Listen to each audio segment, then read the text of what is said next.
নমস্কার বন্ধুরা, ধুলিকোনার স্বপ্নযাত্রা অফিসিয়াল ইউটিউব চ্যানেলে আপনাদের সকলকে স্বাগত জানাই।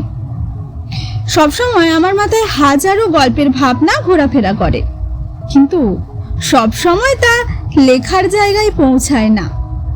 অনেক ভেবে চিনতে, অনেক কষ্টের পর অবশেষে তা লিখতে সক্ষম হয়েছি এবং তা শোনাতে যাচ্ছি আপনাদের সামনে। আজ আমি যে গল্পটি শোনাতে যাচ্ছি সেটা কোনো সাধারণ গল্প নয়। এটা এমন এক অভিজ্ঞতার কাহিনী যেখানে বাস্তব আর অজানার সীমারেখা নাকি ধীরে ধীরে অস্পষ্ট হয়ে যায়। ঘটনাটি কতটা সত্যি আর কতটা রহস্যে ঢাকা সেটা হয়তো গল্প শেষ না হওয়া পর্যন্ত বোঝাই যাবে না, কারণ কখনো কখনো এমন অভিজ্ঞতা আসে যেগুলিকে কেবল কল্পনা বলে উড়িয়ে দেওয়া যায় না, আবার পুরোপুরি বিশ্বাস করাটাও খুব কঠিন। তাহলে চলুন দেরি না করে ঢুঁ মারি আমাদের আজকের গল্পে।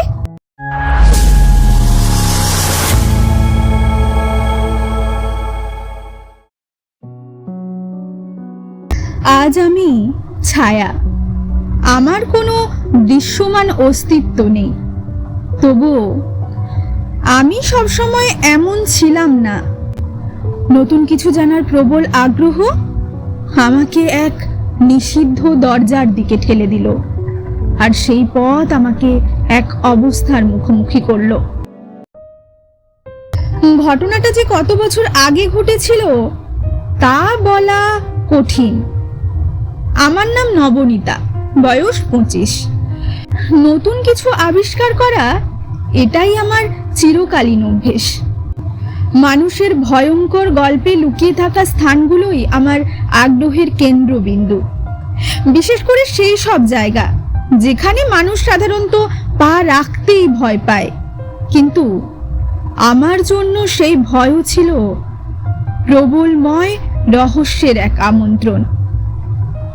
এই আগ্রহের প্রভাবেই আমাকে যেতে হয়েছিল এক পুরনো ডাক বাংলোতে, যা জঙ্গলমহলের এক নির্জন কোণে দাঁড়িয়ে আছে। চারপাশে শুধু শাল গাছ, সেগুন গাছ আর ঘন ঝোপঝাড়, যেন পৃথিবী এই জায়গাটিকে ভুলেই গেছে। দুপুরবেলাতেও বাতাসে শোনা যায় না কোনো শব্দ, চারপাশ নিস্তব্ধ। এমনকি নিজের শ্বাসের শব্দ বিশাল হয়ে প্রতিধ্বনিত হয়। বাংলোটার ভাঙা লোহার গেট ঠেলে আমি যখন প্রবেশ করলাম, মনে হলো বাংলোটা অনেক দিন ধরে চুপচাপ দাঁড়িয়ে আছে, যেন অপেক্ষা করছে, কিন্তু কার জন্য সেটা তখনও আমি জানতাম না। প্রথম দিনটা কেটে গেল বেশ স্বাভাবিকভাবেই। বাংলোর ভেতরে বেশি কিছু ছিল না। থাকার মধ্যে ছিল একটা পুরনো কাঠের খাট, একটা টেবিল আর ধুলো জমে থাকা একটা আলমারি। সন্ধ্যার পর টেবিলে বসে আমি নোট লিখছিলাম। রাত বাড়তেই বাংলোটার ভেতরটা অদ্ভুত নিস্তব্ধ হয়ে গেল। এমন নিস্তব্ধতা যেখানে নিজের শ্বাসের শব্দ স্পষ্ট শোনা যায়। প্রায় রাত 12টার দিকে আমি শুয়ে পড়লাম, কিন্তু মাঝরাতে হঠাৎ আমার ঘুম ভেঙে গেল। করিডোর থেকে ধীরে ধীরে পায়ের শব্দ আসছে। আমি উঠে বসে শুনতে লাগলাম। শব্দটা যেন করিডোরের একদম শেষ পর্যন্ত গিয়ে থেমে গেল। আমি নিজেকে বোঝালাম পুরনো বাংলো হয়তো কাঠের মেঝে শব্দ করছে। আমি আবার শুয়ে পড়লাম। পরদিনই আশপাশটা একটু ঘুরে ঘুরে দেখছিলাম। হাঁটতে হাঁটতে দেখতে পেলাম বাংলোর সামনে দিয়ে একটা সরু মাটির পথ জঙ্গলের আরো গভীরে চলে গেছে। জঙ্গলমহলের সেই পথটা অদ্ভুতভাবে নির্জন। চারপাশে উঁচু শাল গাছ, পাতার ফাঁক দিয়ে সূর্যের শেষ আলো মাটিতে পড়ছে। পাখির ডাকও যেন খুব কম। আমি ধীরে ধীরে হাঁটছিলাম। হঠাৎ মনে হলো কেউ যেন আমাকে লক্ষ্য করছে। আমি ঘুরে তাকাতেই দেখি একজন মাঝবয়সী লোক কিছুটা দূরে দাঁড়িয়ে আছে। সে আমার দিকে তাকিয়ে আছে একদম স্থির চোখে। আমি একটু এগিয়ে যেতেই লোকটা নিজে থেকেই কথা বলল। আপনি আপনি এখানে নতুন এসেছেন? আমি মাথা নেড়ে বললাম, হ্যাঁ। সে আবার জিজ্ঞেস করলো, কোথায় থাকছেন? আমি খুব স্বাভাবিকভাবেই বললাম, ওই যে সামনে পুরনো ডাক বাংলোটা আছে, সেইখানেই থাকছি। আমার কথাটা শুনে লোকটা আচমকা থেমে গেল। তার মুখের রং ফ্যাকাশে হয়ে গেল। কয়েক সেকেন্ড আমার দিকে ফ্যাল ফ্যাল করে তাকিয়ে রইল, যেন কিছু একটা বলতে গিয়েও বলতে পারছে না। তার চোখে তখন অদ্ভুত এক ভয়ের ছাপ। হঠাৎ সে একটু পিছিয়ে গেল, তারপরে নিচু গলায় শুধু বলল, সাবধানে থাকবেন। এরপর আর এক মুহূর্তও দাঁড়ালো না। প্রায় তাড়াহুড়ো করেই জঙ্গলের পথ ধরে হাঁটতে শুরু করলো। কিছুক্ষণের মধ্যেই সে গাছের আড়ালে মিলিয়ে গেল। আমি দাঁড়িয়ে রইলাম অনেকক্ষণ, কিন্তু কেন জানি না তার সেই চোখের দৃষ্টি আমার মনে অদ্ভুত এক অস্বস্তি রেখে গেল। দ্বিতীয় রাত। সেই রাতেও আবার সেই শব্দটা শুনলাম, কিন্তু এবার শব্দটা আরো কাছে। আমি দরজা খুলে করিডোরে বের হলাম। করিডোর ফাঁকা, কিন্তু শেষের দিকে একটা ছোট্ট ঘর, দরজায় বড় একটা তালা। আর আশ্চর্য একটা ব্যাপার, তালাটা হালকা দুলছে, যেন কেউ একটু আগেই সেটা ছুঁয়ে গেছে। আমার বুকের ভেতরটা হালকা কেঁপে উঠল। আমি দ্রুত দরজা বন্ধ করে দিলাম। তৃতীয় রাত। সেই রাতেই সবকিছু আমার জীবনে কেমন যেন বদলে গেল। আমি টেবিলে বসে লিখছিলাম, হঠাৎ করিডোর থেকে ফিসফিস শব্দ কানে ভেসে এলো। মনে হচ্ছিল অনেকগুলো গলা একসাথে খুব আস্তে আস্তে কথা বলছে। তারপর কিছু একটা পড়ে যাওয়ার শব্দ। আমি দরজা খুলে বের হলাম। তখনই দেখলাম শেষের ঘরের সেই তালাটা মেঝেতে পড়ে আছে। দরজাটা অল্প ফাঁক। আমার বুক ধড়ফড় করতে লাগলো। আমি ধীরে ধীরে দরজাটা ঠেলে খুললাম। ঘরের ভেতরটা অন্ধকার, দেওয়ালের রং উঠে গেছে, কিন্তু দেওয়ালে অনেকগুলো ছায়া নড়ছে, যেন অনেক মানুষ দাঁড়িয়ে আছে। কিন্তু এ ঘরে তো আমি ছাড়া আর কেউ নেই। হঠাৎ অন্ধকার থেকে একটা মেয়ে বেরিয়ে এলো। চুল এলোমেলো, চোখ অস্বাভাবিকভাবে কালো। সে শান্ত গলায় বলল, তুমি অবশেষে এলে। আমি কাঁপা গলায় বললাম, তুমি তুমি কে? সে বলল, আমি মীরা। মীরা কিছুক্ষণ চুপ থাকলো, তারপর ধীরে ধীরে বলতে শুরু করলো, অনেক বছর আগে আমি আমার পরিবারের সাথে এই বাংলোতে এসেছিলাম। আমার বাবা সরকারি কাজে কয়েকদিনের জন্য এখানে ছিলেন। প্রথম কয়েকদিন সব স্বাভাবিক ছিল, কিন্তু এক রাতে এমন এক ঘটনা ঘটল, আমার জীবনের সব কিছু কেমন যেন ওলটপালট করে দিল। এই ঘরের মধ্যে থাকা পুরনো এক আলমারির ভেতর আমি একটা পুরনো বই খুঁজে পাই। বইটা সাধারণ বই ছিল না। যখনই আমি বইটা খুলতাম, পাতাগুলো ধীরে ধীরে লেখায় ভরে উঠত, আবার পড়া শেষ হলেই তা মিলিয়ে যেত। যখন লেখাগুলো ফুটে উঠত মনে হতো কেউ যেন আমার সামনে বসে লিখছে। প্রথমে আমি ভেবেছিলাম হয়তো আমার কল্পনা, কিন্তু পরে বুঝলাম ওগুলো লেখা নয়, ওগুলো কথা, তাদের দুঃখের কথা, তাদের অসমাপ্ত জীবনের কথা, তাদের প্রতিশোধের ইচ্ছে। আমি প্রতিদিন বইটা খুলতাম আর নতুন নতুন লেখা দেখা দিত। ওরা আমার সাথে কথা বলতো। অদৃশ্য কোনো এক শক্তি আপন তালে লিখে চলতো সেই সব বইয়ের ওপরে। কোনো এক জাদু বলেই ক্রমশই নতুন লেখায় ফুটে উঠত। আর সেখান থেকেই আমি জানতে পারতাম অনেক কথা, অনেক অনেক বছর আগের কথা। তুমি আজ যে বাংলোটা দেখছো, একসময় এখানে একটা বড় জমিদার বাড়ি ছিল। এই জায়গার মালিক ছিল এক নিষ্ঠুর জমিদার। তার নাম শুনলেই এলাকার মানুষ ভয়ে কাঁপত। সে বিশ্বাস করত মানুষকে ভয় না দেখিয়ে রাখলে তাদের দিয়ে কাজ করানো যায় না। তাই সামান্য ভুল হলেই শাস্তি ছিল ভয়ঙ্কর। যদি কেউ কর দিতে না পারত তাকে বেঁধে এনে আঙিনায় ফেলে রাখা হতো।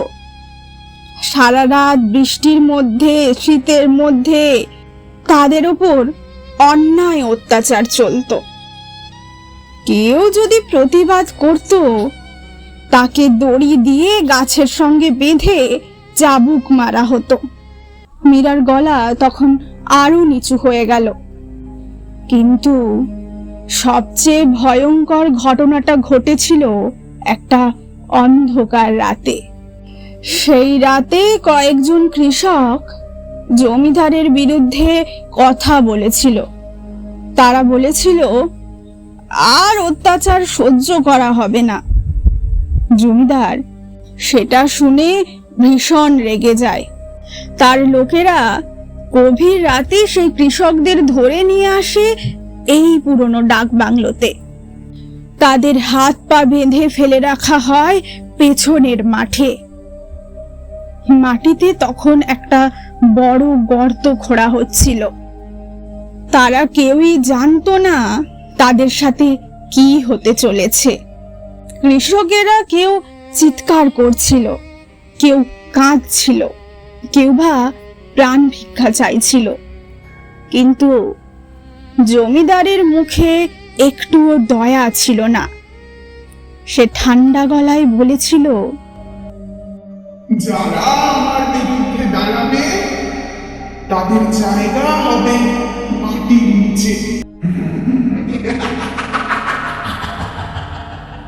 তারপর এক এক করে তাদের গর্তের ভেতরে ঠেলে ফেলা হয়। কেউ তখনও বেঁচে ছিল, কেউ মাটি আঁচড়ে উপরে উঠতে চাইছিল, কেউ শেষবারের মতো আকাশের দিকে তাকিয়েছিল। কিন্তু তার আগেই তাদের ওপর মাটি চাপা দেওয়া হয়। মীরা ধীরে ধীরে বলল, সেই রাতে অনেক মানুষের চিৎকার এই মাটির নিচে চাপা পড়ে যায়। তাদের শরীর মাটির নিচে পচে যায়, কিন্তু তাদের যন্ত্রণা মাটির ভেতরেই থাকে। সে আমার দিকে তাকালো। তার চোখ তখন অদ্ভুত অন্ধকার। বইটাতে লেখা ছিল, যখন বহু মানুষের অতিরিক্ত রাগ, অপমান আর প্রতিশোধের ইচ্ছে এক জায়গায় জমে থাকে, তখন সেটা শুধু স্মৃতি থাকে না, সেটা রূপ নেয় ছায়ায়। একদিন বইয়ের পাতায় লেখা উঠল, আমাদের মুক্তি দাও। আমি ভয় পেয়ে গিয়েছিলাম, কিন্তু পরের রাতে আবার লেখা এলো, দরজাটা খোলো। আমি খুঁজতে খুঁজতে এই বন্ধ দরজার সামনে এসে দাঁড়ালাম। পুরনো তালাটা মরচে পড়ে গিয়েছিল। চাবি ঘোরাতেই ধীরে ধীরে খুলে গেল। ঠিক তখনই ঘরের ভেতর থেকে বরফ ঠান্ডা বাতাস বের হয়ে এলো।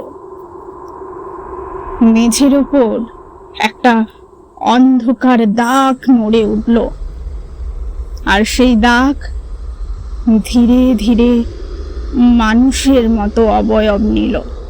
তারপর মীরা ফিসফিস করে বলল, ওটা আমার শরীরের ভেতরে ঢুকে পড়ল।